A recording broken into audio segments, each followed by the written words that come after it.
I am out here messing around with the SkeeRide 2. It's a 3D printed radio controlled snowmobile designed by Build It Better. It's a scale rendition of the Ski-Doo Freeride, and I think he knocked it out of the park. Besides the scale features on it, the accuracy of the scale features, printing, assembling, and now tuning and running this machine, I could find no fault with this design.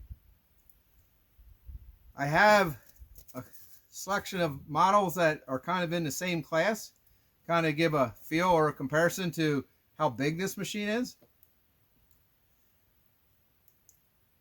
I'm running on 3S right now. Haven't even went to a full throttle and held it yet.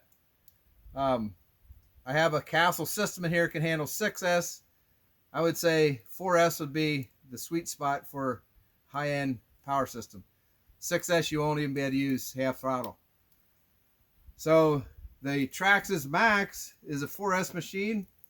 The ZipKits G30 is a 4S boat, although I have run it on 6S. So I like feeling the models in my hands when I'm building them and when they're done. And this is a pretty substantial sled. I printed the scale 165-inch track, and the overall length of this is 26.5 inches, and including battery, my all-up weight came in at 6.5 pounds. So it's almost as long as the G30. It's a 30-inch boat. And the Traxxas Max, 4S Max, it's bigger. If I line it up, the back, it's that much longer than the Traxxas Max. So I just wanted to share that and thank Build It Better for sharing these files with us. This is a nice machine. It's substantial, it's big, and very well designed, and it runs. It's nice.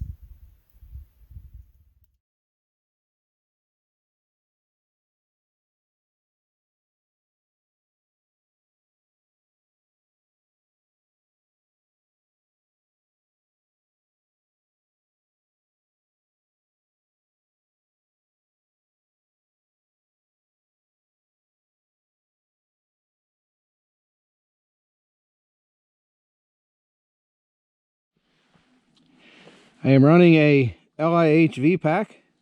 It's 3S, 100C discharge. This is what's called a shorty pack. We use them in the crawlers. And the LIHV packs are 11.4 volts nominal. So slightly hotter pack versus 11.1. Here's how I got my driver figure to stay on.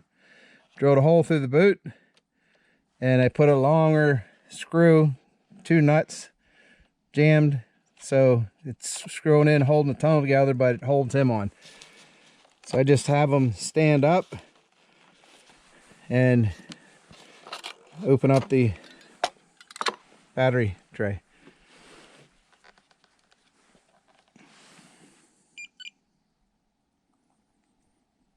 This pack fits in here with room to spare.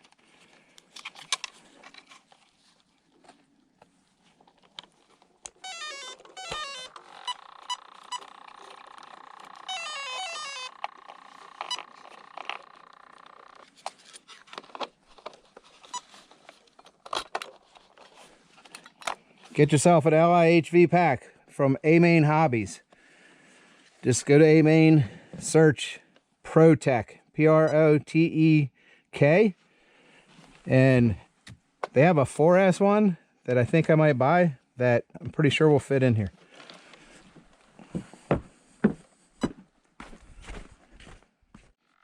I have the GNSS performance analyzer in here.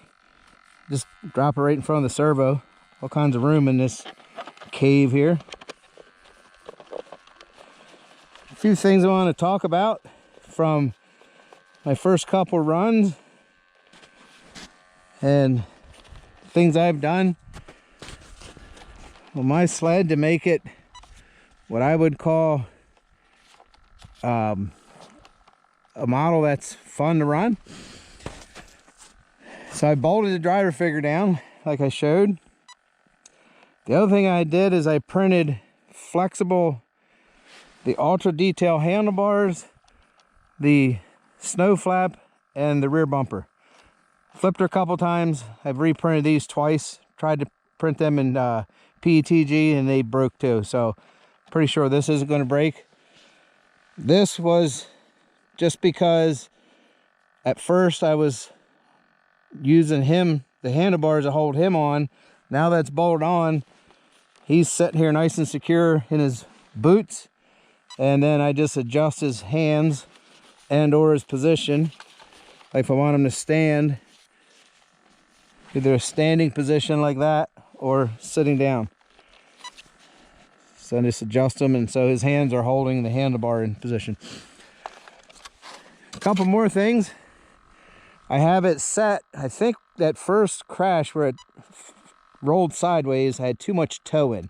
Kind of launched a little bit. When it came down, watch the slow-mo, this left ski dug in. So right now I have, measuring front to back on the skis, I have a 30-second total toe in. So I put this ESC, it's the Castle Mamba Monster X on the computer. I have the Castle link, USB link, and it opens up all kinds of features. Adjustments. So it had punch turned off, and it was set on the lowest setting for the power coming on, but it was just hitting too hard. So I had set it up as 30% punch, but it's opposite of that. The higher the number on the punch, the more you're shutting the punch down. Higher number, softer start.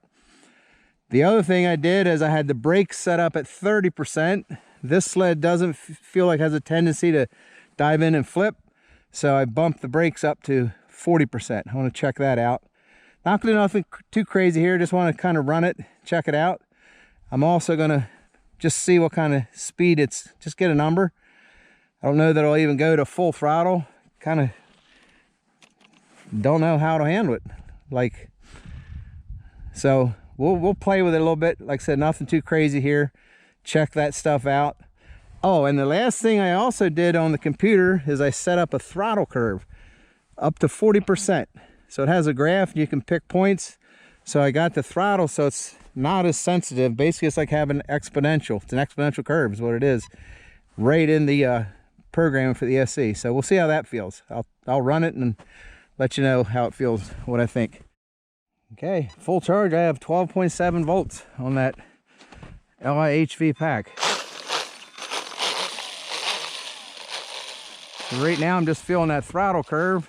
The snow is awful for handling. It's low 40s today. Last couple days it's been getting up in the low 40s. So it's kind of like the crystal. It's melted and like it don't turn very good, I know that. And it seems like it just grabs to no end. So I'm gonna do about a half throttle punch out of the hole, just see how this throttle curve and the punch comes on. Oh, so she will definitely still flip on a wheel stand, but oh, I hate that. This is that slope that the snow is just drifted over in here. That this is pretty flat in here. I know part of it's my driver figure, but I like having a driver figure on. I think it just visually is so much more appealing. I'm willing to deal with it, but a lot of it's just snow. It either doesn't turn or it grabs.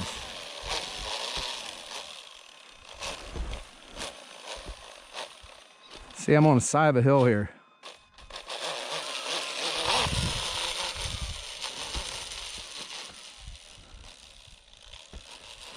Let's go down in here and come up through this flat area here.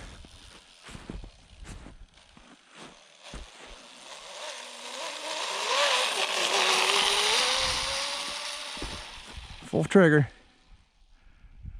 Okay, I can hear my brakes. See how the brakes feel coming this way. Let's listen to it. I love the sound of the brushes hitting brakes. Okay.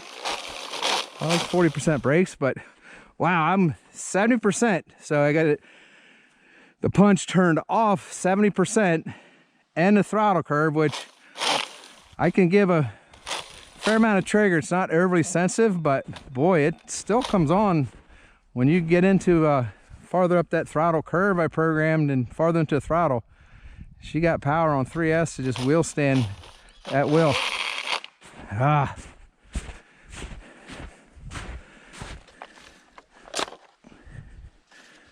All right, you got to duck down, get low.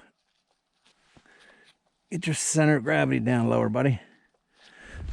See how that handles.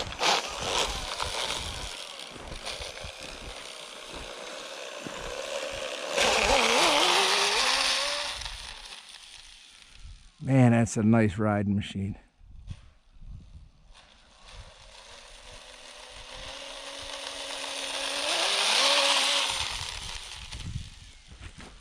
Okay, so this is the first time I really went to full throttle.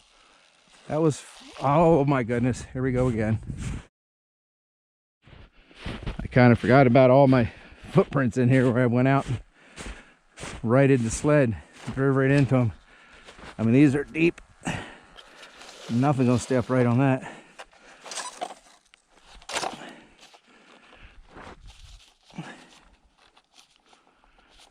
Okay, let's put this on the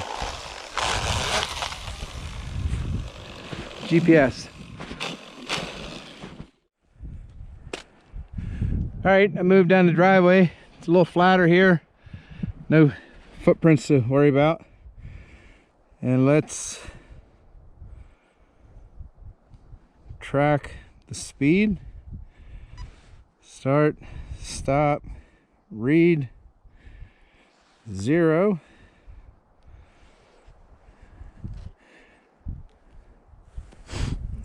Let's see what we got here. 3S.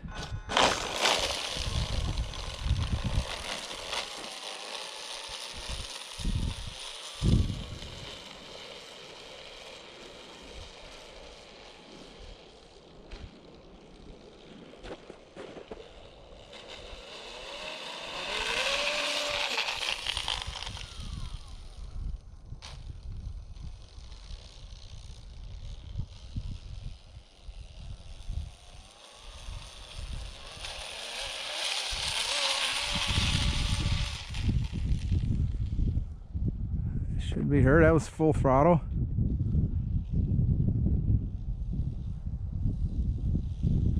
All right, I'm gonna have to run the ditch here coming back.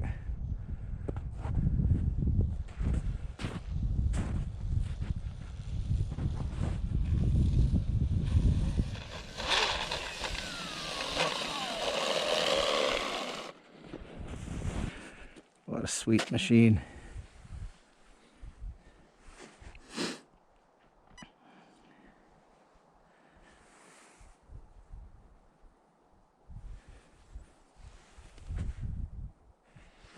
All right, got Bluetooth. Okay, 30 mile an hour on 3S. That was full punch. All right, she's got a lot more in there. 4S, I'm sure. So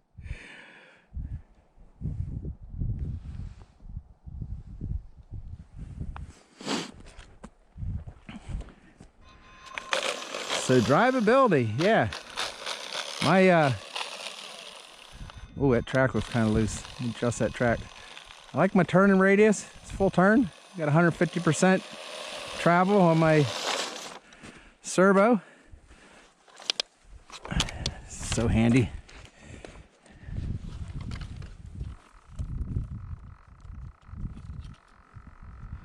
Changes from inside. Come out here in the cold. It looks pretty good. Something shrinking. Length of the skid rail. It's better.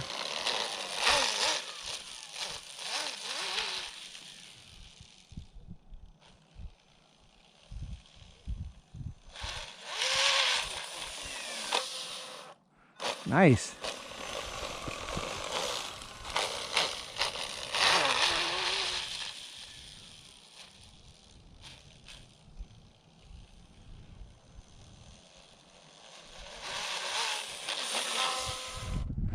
Beautiful.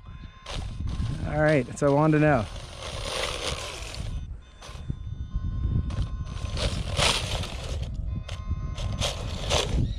Got reverse set up.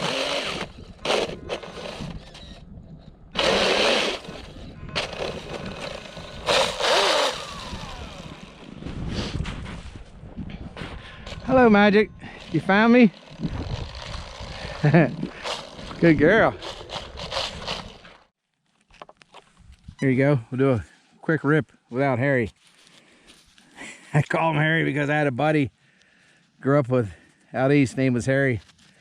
He was always getting his butt kicked for one reason or the other. Hard-headed Harry. Okay, I said you wouldn't see this on my channel.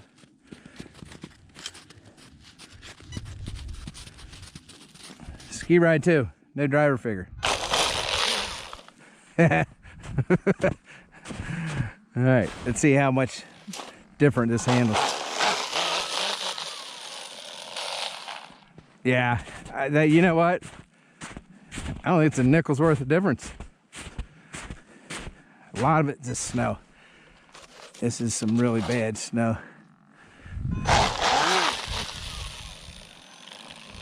Like I say, it either, see that? It either doesn't turn or it bites.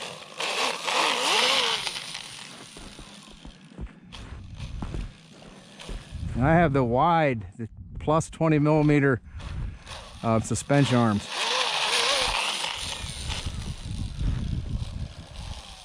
See that? RC Snowmobile is just a little bit tippy. Yeah. Harry gonna stay on the sled.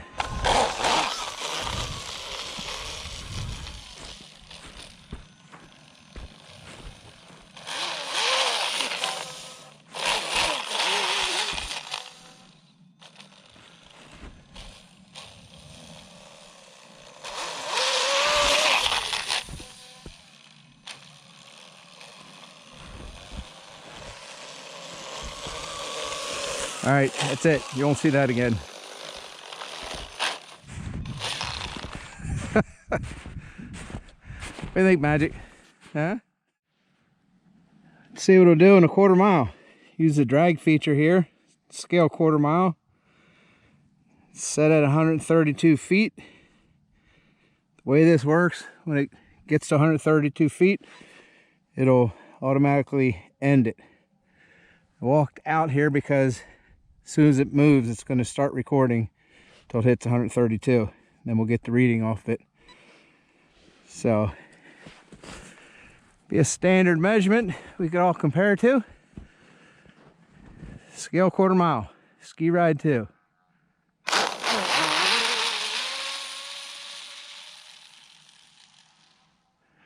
Pretty sure that was 132 feet. I paced it off. It's about halfway down the yard. See if I can drive it back here now without tipping it over.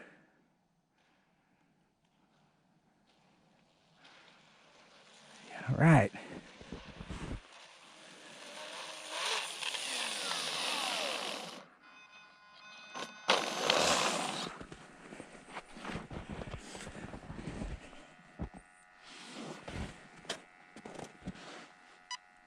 As it picks up the Bluetooth again, we'll have a reading.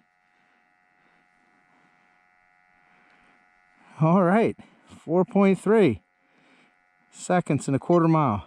Hit 30 miles an hour. If you look at the chart here, the blue is the speed.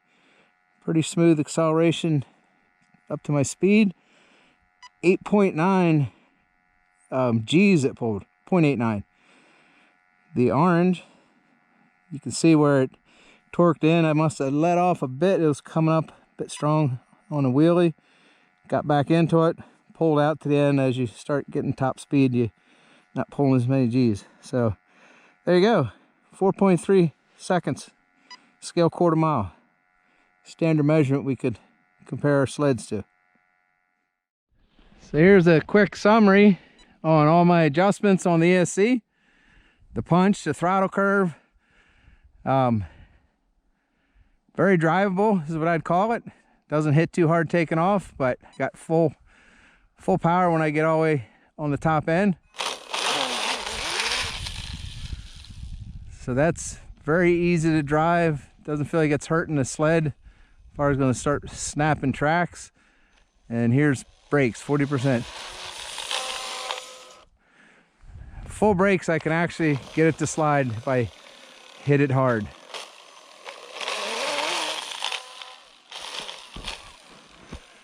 Very manageable.